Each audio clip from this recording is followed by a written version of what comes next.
So, you're in the driver's seat of the motorhome. This is the most important seat in the motorhome and one of the most stressing seats in the motorhome if you do not know what you're doing. So, the most important thing is always be careful. There's a few things that are always a constant reminding, and you will see stickers all over the instrument panel. And I'm going to take you through a few of them. Number one, the good old do not exceed 65 miles per hour speed limit. That means that you should not exceed 65 miles per hour. Does that mean that I can do 65 miles per hour in my neighborhood? No. Neighborhood, you still need to respect your speed limit. You cannot exceed 65 miles per hour when you're actually in the highway, for example, and everybody's doing 80. You still need to keep 65. The main reason for that is that the motorhome was designed to go at a certain speed. The moment you go over 65, your mileage, your miles per gallon and fuel consumption doubles, and the vehicle becomes unsafer than when you're below 65. The vehicle is designed to drive at 65 miles per hour. It's pretty much the speed that it was designed to do. If you go over 65, which we don't recommend, we certainly advise not to go over 70. If you go over 70, the engine controller will normally text us, and we will be texting you, telling you that you're speeding and letting you know that you should actually let your foot down. Also, important information that you need to know: the height of the vehicle. In this case, the height of the vehicle is 13 feet. Keep note, the height of the vehicle is the roof of the motorhome, but the air conditioners on the roof of the motorhome. So you don't see them from the floor, you don't see them from the ground, you see them from afar. So if you stand outside and you see that the front of the roof passes and makes it a clearance, don't rely on that, because you do have a little bit over a foot more in the middle of the motorhome and in the back of the motorhome, which are the air conditioners. Also, as we said before, and we're going to look down here, never drives with the slides open. The motorhome is a structure. The structure needs to be completely enclosed. The slides are closed, the structure is solid. It's safe. If the slides are out, the structure is not enclosed. It's not safe to drive.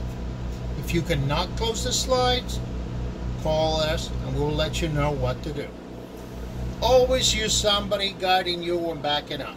And you may wonder, why is that? Let me show you. If I start the engine, you will see in a second that the backup camera will start up. Actually, the whole audio system will start up. Now, the system right now is off, and after a few seconds, the camera will show up. This camera that you're seeing now, that screen, is the back of the motorhome. Right now you're seeing what is behind the bumper. The problem is that this is looking down from the top of the motorhome, but there's nothing looking up. So if there's a branch, a tree, any obstacle at a higher altitude than the camera, you won't see it in this screen. You will not be hitting any cars, but you will be hitting trees. So anytime you're backing up, always have somebody in the back of the vehicle guiding you. And when you have somebody in the back of the vehicle guiding you, make sure that when they're actually signaling you, you agree on what the signs mean and that they can see you. Tell them that they need to be able to see you through the mirrors, because that means that you can see them. That way you can get a two-way communication and they can show you if you're going to hit something or not. Okay? Now, going back to driving the motorhome, here is a nice warning. When turning, tail swings out and middle swings in. Use the mirrors. A lot of people normally say that to be able to make a turn when you're driving a motorhome, you need to open up and then turn.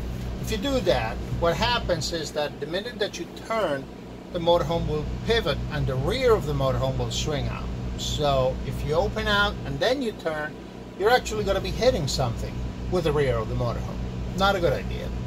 What you do is you try to pass the obstacle up to the point in which the obstacle is close to the rear wheels. Once it's close to the rear wheels, then you make a turn. The motorhome doesn't turn. The motorhome sides sideways. So all of our motorhomes at one point of time have had accidents because people pull up to like putting gas in the motorhome, and then they leave, and when they leave they start turning, and the minute they start turning they crash against something, and the crash is right in the middle of the body of the motorhome because the motorhome moves sideways instead of moving forward and turning like a regular vehicle would. Also, down here, and I know it's difficult to see, but down here you have your brake pedal, and here is the brake release pedal. You heard that? That is the brake being released. We're gonna press the pedal again because we like to have it on. When you're going up and down hills, always keep the tow hold mode on. You engage the tow hold mode by pressing and depressing this button. The reason why you want that mode on is because the engine, while you have that mode on, is going to be using the transmission to slow down the vehicle when you're not pressing the gas. That means that the engine is going to be trying to save fuel by revving up a little bit and save your brakes. If you're going downhill, it will use the engine to slow down the vehicle. Which also reminds me, if you're ever going downhill on a long slope, never ride the brakes. You should never ride the brakes, not only in the motorhome in any vehicle, but in the motorhome more than anything, because the brakes will heat up and eventually you will lose brakes. What you do is, you're driving and you're going to be in drive. You're going to have the tow hold. If you let your foot off the gas, the engine is going to start to try to maintain the speed of the vehicle.